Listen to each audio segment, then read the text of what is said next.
Good morning. My name is Becky Little, and I'll be your host today.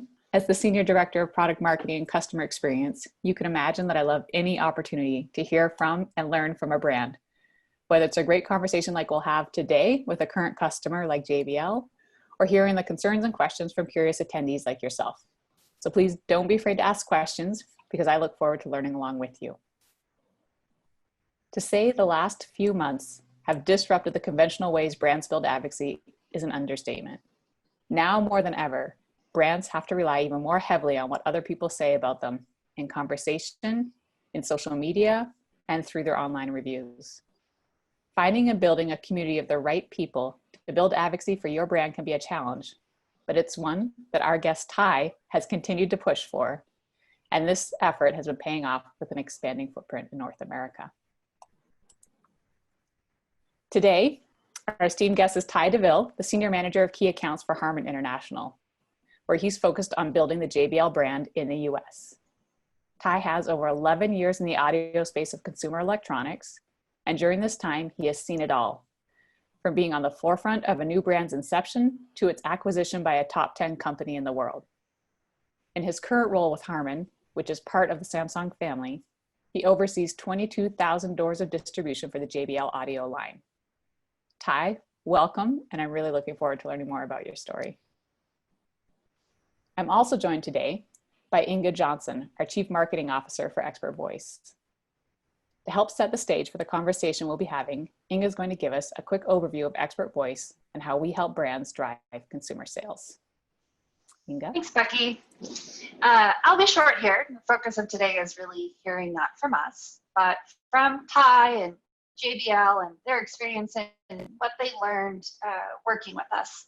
I do want to shed just a quick light on what ExpertVoice is passionate about, what gets us up in the morning. And our company has been focused on a key mission, which is how do you help brands deliver a great buying experience? Because we all know when a consumer has a great buying experience, when they end up with buying just that perfect thing and are directed to the product that truly fits what they're looking for, then everyone wins. And those consumers go on to be raving fans of the brand and lifelong customers.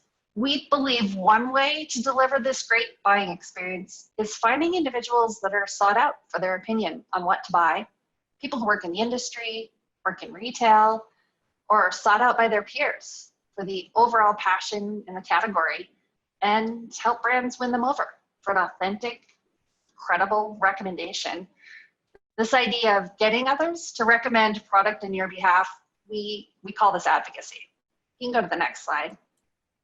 Now, advocacy is not a term everyone knows or uses in the same way, but I know we've all experienced it. Any brand, their goal is to get others talking about their products and not just the brand talking itself. For us, we believe that if you can get those special people talking, the people whose opinions and recommendations just matter more than others, we call them experts, well, those can really impact your brand. And we help brands tap into science, framework, and supporting technology to help you get the best authentic recommendation possible for your brand. We help you find your community. Who are the individuals that in the path of your consumer's journey, from retail to pro to just other passionate consumers, that would be important to educate about your brand and product? We help identify those people, as you can see in this example of a profile of the type of people that are in our network of experts. And secondly, once you found them, how do you strengthen your relationship with them in a way that is building their understanding of your product and brand? It can be product trial, product seeding, insider content, product education. All of those are ways that we've built into our platform so that you can strengthen your relationship with them and lead to that authentic recommendation. And the last part we think about is, gosh, how do you put that recommendation to work? How do you maximize the reach so it can have the highest impact to the end consumer, whether that recommendation is going to happen face-to-face or increasingly through digital assets like this, reviews and user-generated content. So next slide. We work with about 400 leading consumer brands thinking about this problem, and we've been doing this for a while, 15 years. We do care deeply about learning from our brands and making sure we're focused on solving real problems that lead to positive business impact. And the formula is simple. Consumers do seek out guidance at critical points of their buying journey, and placing not any recommendation, but an expert recommendation for your brand. It can impact conversion and it can impact your company's bottom line.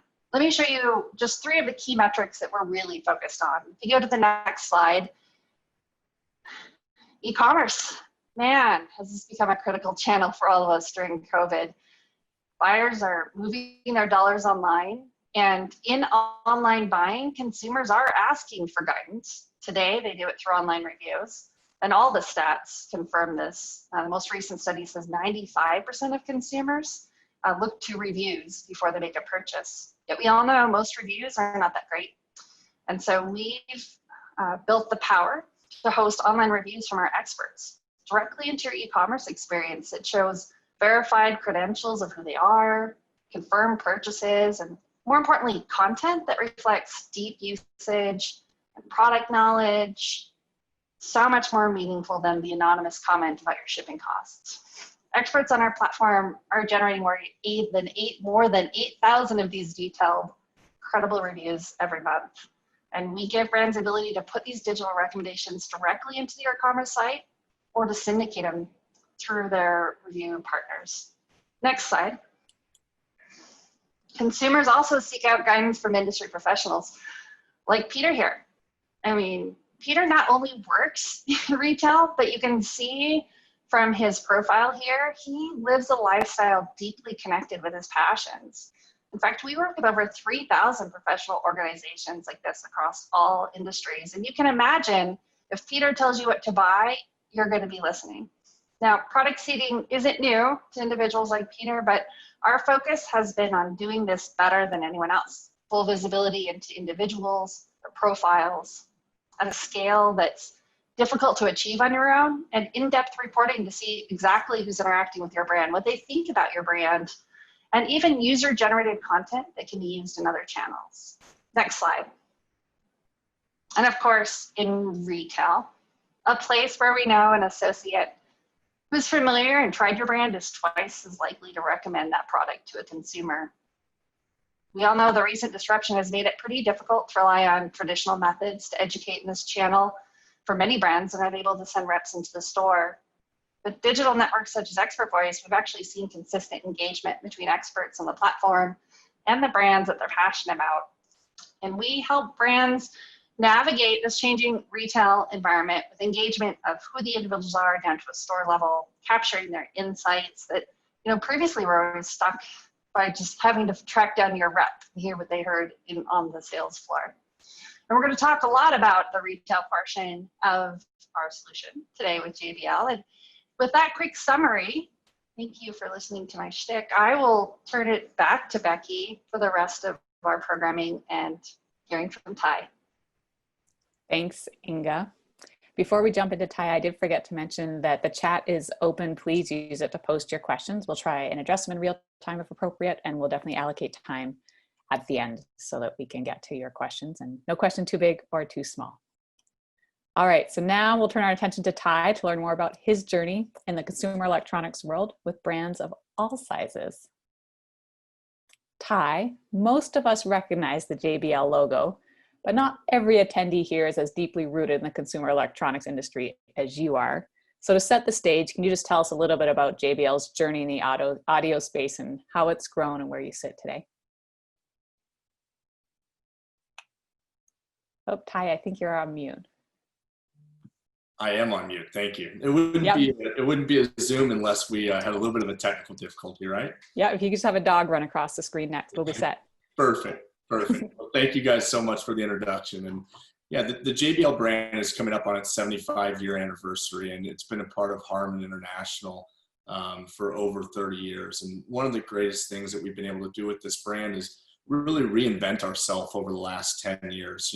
If you think back to the mid 70s and the mid 80s, depending on how old your parents may be, you might remember having JBL Tower speakers or some type of home audio from us. And as we came into the 2000s and really started to see the audio world change and the way that we consume audio change, JBL made some massive strides in bringing out product that really fits into what consumers are looking for these days. So with a lot of research and a lot of brand advocacy, but also too, really understanding what the customer's needs were. Having these advocates inside the brand and individuals that we can connect to is really paramount to the strength of the brand and with our innovation to ensure that as we bring out new products, we're really understanding what our customers' needs are and then matching different solution sets to help them out. Awesome. So your career didn't start with JBL though. You spent 11 years, well, you started your career 11 years ago with Earbuds as their national sales manager before the brand transitioned under the JBL name. So Earbuds was very much a startup. Can you talk about how you built that brand into something that garnered the attention of a global powerhouse like JBL? Yeah, it was a wild ride to say the least. I got very fortunate in the very beginning of my career to come out of college and be the second employee in with Earbuds. And if you want to talk about building a rocket ship while you're flying it, that would be exactly what we did. Most of us had no idea what we were doing with a brand. We didn't really know what to do inside retail. So we really relied heavily on our partners. And, one of those partners that we had was ExpertVoice and understanding really how to approach the marketplace and connect with our end consumer, but doing it in a way that was genuine. And one of the things that Earbuds did extremely well was this idea of guerrilla marketing and really getting out into the world and approaching individuals with a very clear and concise message. And honing in on that message was one thing from the brand standpoint that we had to get done, but then also too, relaying that message to both brick and mortar as well as to end consumers was extremely important to the brand's growth. You can have phenomenal packaging and phenomenal product, but without some type of experience and story behind it, it may fall a little flat. So in 2009, we came to market. We started going to marathon trade shows and selling products directly to consumer. And then we found very quickly that, our path to distribution was really through specialty running and specialty sporting goods. And one of the things that we learned very quickly there was that, sell in is one thing and sell through is everything. So we had to find a way to really create advocates at a store level. And, we used to jump in a plane and fly to a city and do what we called was own the city. So we'd meet every single one of our stores. We'd go in and we'd meet with the employees that were selling our goods. And it got to be a little cumbersome. So, flash forward to 2011 when we started our partnership with ExpertVoice, we finally found an opportunity to reach out to these same individuals, but do it in a way that it could be done on a better financial level, as well as encouraging them to learn more about the brand abroad from us being in person and getting a little bit more in depth. And then we had a huge curveball thrown at us, right? So in 2014, we, as you mentioned, garnered the attention of Harman International, and we were acquired in June of 2014. And as this acquisition took place, we tried to maintain what the brand had been and really start pushing forward with a lot more of the abilities that Harman brought from scale. So whether it be manufacturing, whether it be marketing dollars, we had to find a new way to play in the same playground that we had previously, but do it in a way that was still, very much unique to the space, but also too, we didn't want to lose that ability to be true to ourselves and true to the brand, because a lot of times when large brands enter into space, they're not seen as being genuine. And, through the partnerships that we've had with ExpertVoice and some other key partners, we've been able to keep that genuine experience with those consumers. And then lastly, why not get acquired again?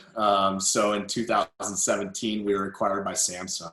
And, this acquisition was much different. We're still a subsidiary of Samsung, but we're held completely separate than the whole organization. So we didn't have many changes to our daily operations like we had seen when Harman acquired earbuds, but the mentality still sticks there. We need to still be able to have those connections to our individuals in brick and mortar, but then also to have those advocates on our behalf speaking very loudly and clearly, because nothing is more important than having someone speak of your product in a genuine manner.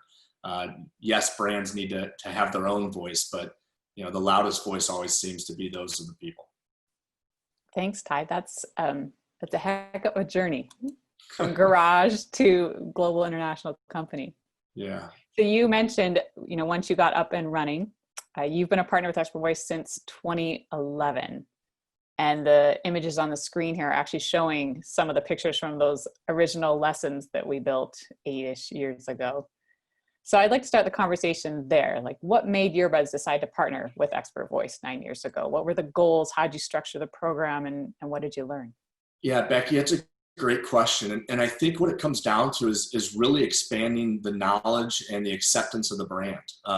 If we look back at 2009 and even 2011, there were very few players inside of what we deemed to be the sport earphone community. We had some great partners throughout all of retail that were really looking to hone in on a sport earphone brand. And really only 2 other brands come to mind when I think of back then, either between Skull Candy and Jaybird, some phenomenal brands that are still out there today. And they were really the only people who were approaching this sport mentality. There was some other brands that might have a product here or a product there, but no one was really approaching this type of channel in this category. And so in doing so, we had to find a way to connect with them. And as I mentioned a little bit earlier, we did that originally by flying out and sticking our nose in every single door, but without having this home base for them to go to and learn more about us, we were really missing a lot of opportunity to educate. And so we partnered up with ExpertVoice, and it used to be Experticity and Promotive back then. So a little bit of a throwback to the old days there. And we started making these modules, which for lack of a better term, for those who might not be familiar with it, that's really just a training apparatus. They're these either text-oriented or video-oriented places for people to go and learn. And through that learning process, they then were able to take some tests. If they were able to pass these tests, they were rewarded by being able to purchase our goods at a discounted rate. And for any brand that's out there that has consumer electronics, or really any brand that has something you can touch and feel or consume, there is no better way than having the capability of a store employee to own your product, live with it, test it, put it through the ringer. Because we were fortunate at during the earbuds days, and even with the JBL products now, the product does what we say it's going to do. So when someone starts to test it and puts it through the ringer, they come out on the other side and they only have great things to say about it. So having that store interaction with the product in their hand and the knowledge that was gained through these modules and these tests, it was so imperative to our brand growing and really being able to mature both at a retail level, then also to an e-commerce level. Super. So that brings us to the building of earbuds, being acquired by JBL, and that's a big global brand, but you got to make the move with them. How did you, or why did you feel so passionate about ExpertVoice continuing as part of your marketing mix when you had like a plethora more resources suddenly at your fingertips? Yeah, of course. And it's not the first time I've been asked that, right? I got asked internally a handful of times, why are you standing on a soapbox here, Ty? But I think what's important about it is I knew what you guys could provide.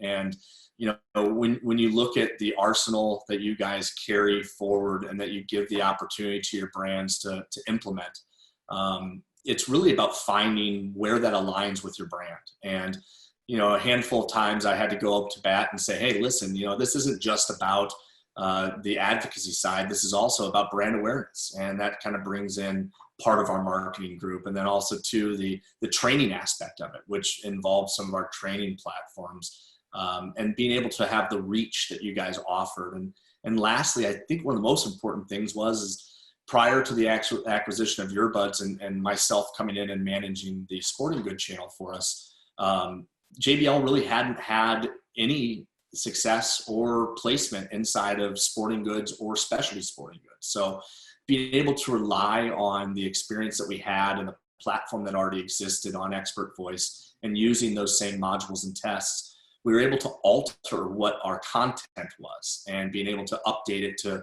reflect what JBL was looking to portray to those same exact individuals. And that's where it was just so important to continue forward, because, you know, changing over from a brand like earbuds that had a very good cult following, you know, I mean, we did extremely well, and that's why we had that experience of being acquired. But switching that on a dime, changing to earbuds powered by JBL, and now it has changed into JBL Sport. As those changes happened, we didn't want to lose those consumers who loved the twist lock technology, the ultra soft comfort, all of the things that made earbuds what it was. All of that still lives in our sport program today. So having a home base to direct individuals to, so they could continue that learning, as well as, you know, make that transition with us, it was really one of those things that we couldn't afford to not bring along at the same time. That makes perfect sense.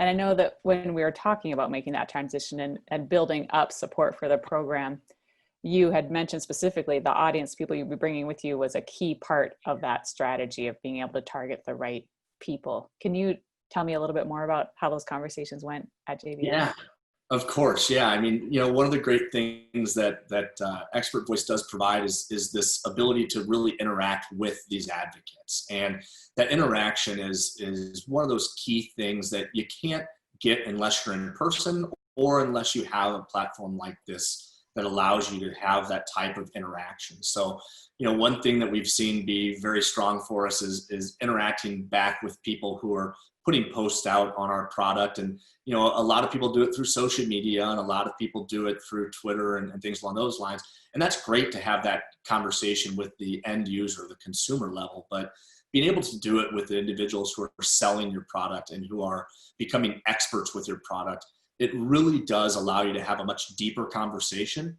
And for us at Harman and through the JBL brand, it's allowed us to really take a lot of feedback, good or bad, to be honest. And it really helps you with implementing changes in new products. If you find out, hey, you know what, I'd love to see a microphone on a different portion of this headphone, and you ask the question, why? Well, you get to understand the use cases with our product. And one of the things that we did so well at earbuds was doing these voice of consumers and hearing the advocates really in person. We'd go out to stores and we'd go to malls and things like that.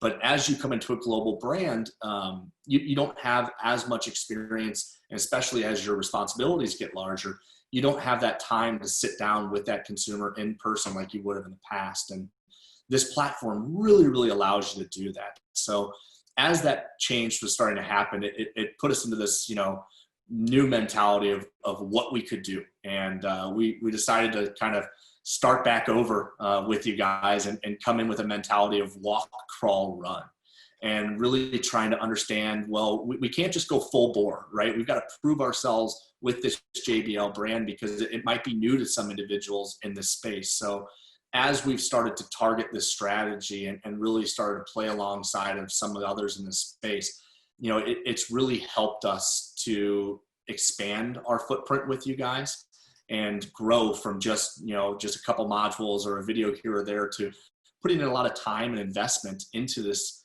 type of training and this type of advocacy, as well as grabbing different types of reviews and using those on our own websites and putting them out there for the world to see.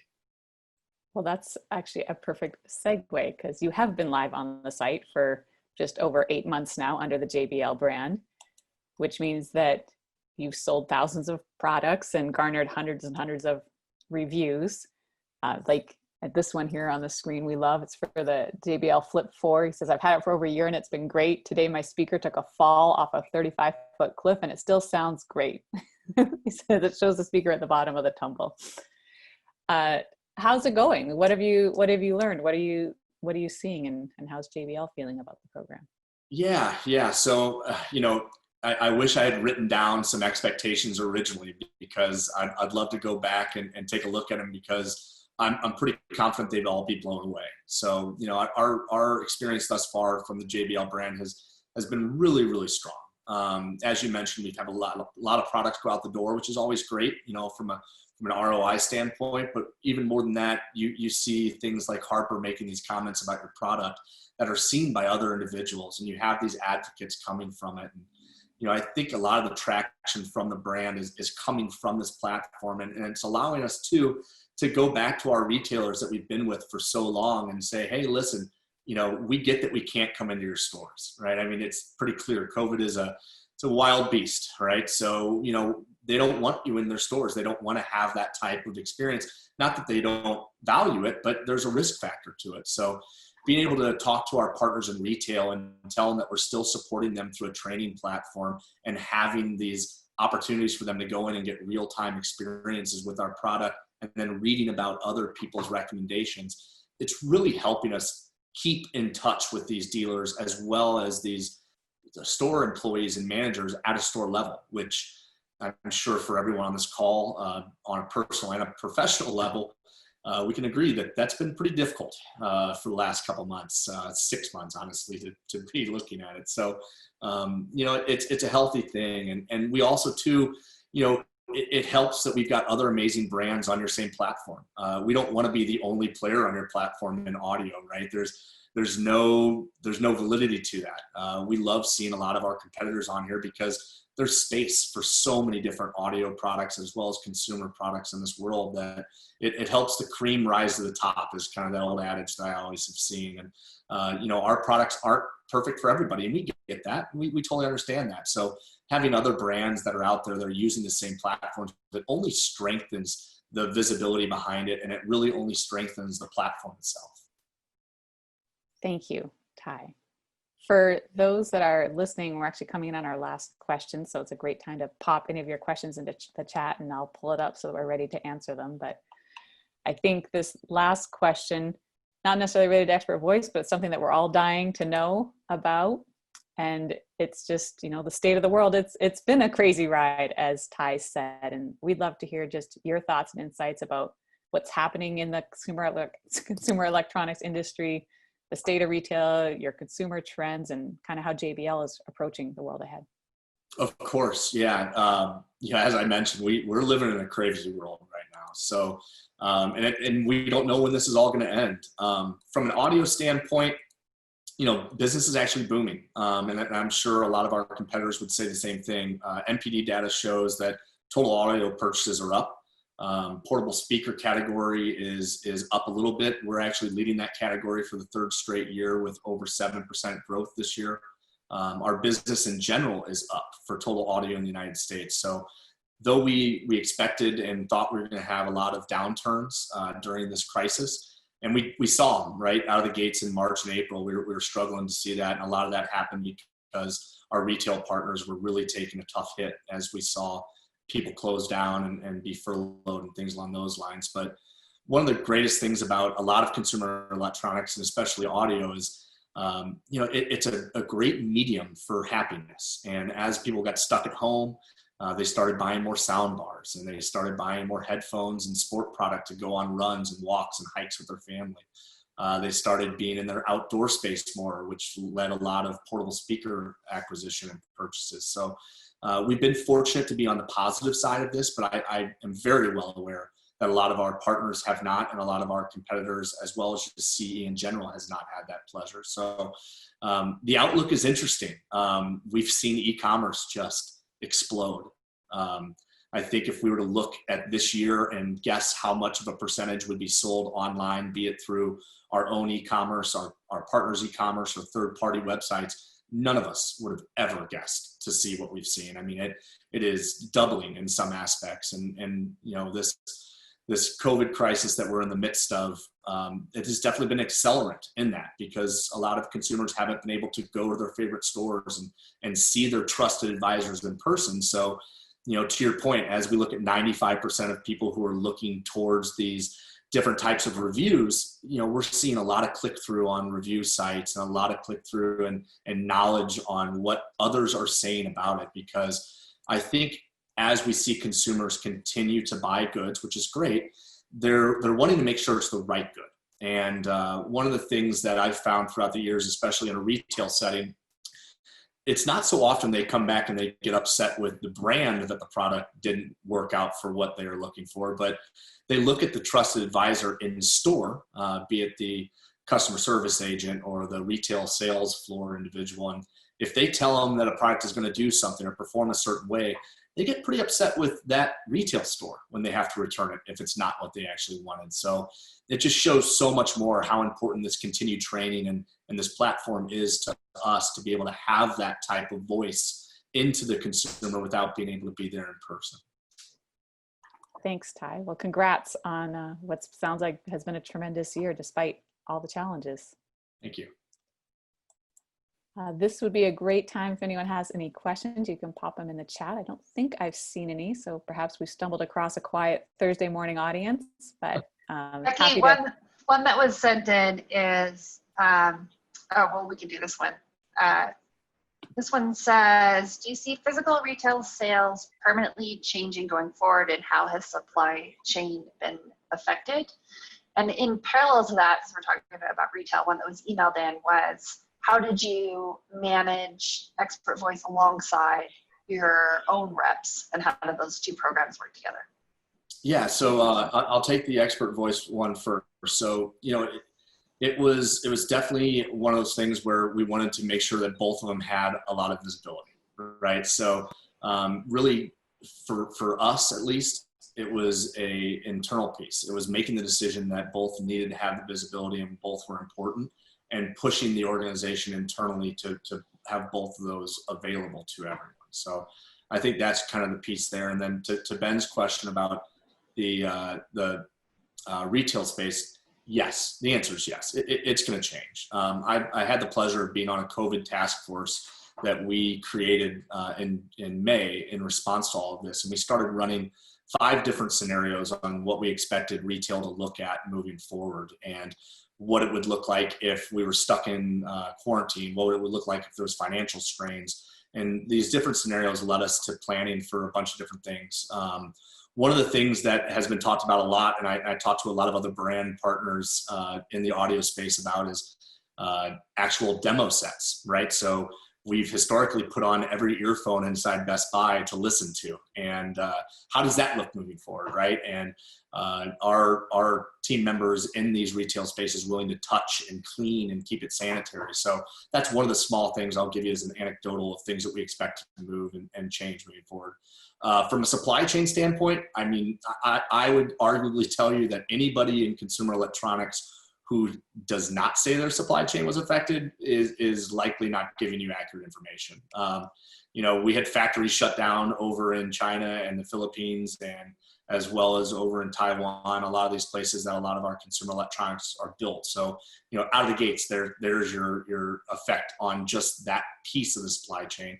The other thing is, for all of our friends out there in CE, if you've looked into air freight in the past 3 months, it's a terrifying number to get goods coming in faster than you want them to be. And when you have an uptick in sales, it's wild. You know, you really want to be able to get those goods into your partner's hands as fast as possible. But, you know, if air freight hasn't changed on a daily basis, I don't know what it is.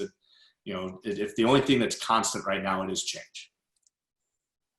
Looks like Ben agrees with you. He says changes every day. Super. Well, if there aren't any other questions, we will wrap up our webinar for today. The recording of this will be sent to you and made available later. If there's anyone else you'd like to share it with, or, you know, if the Zoom distractions got you tuning out and tuning in. And thank you all for attending today. Ty, thank you for your time. We really appreciate it, and we appreciate your partnership. My pleasure. Thank you, guys.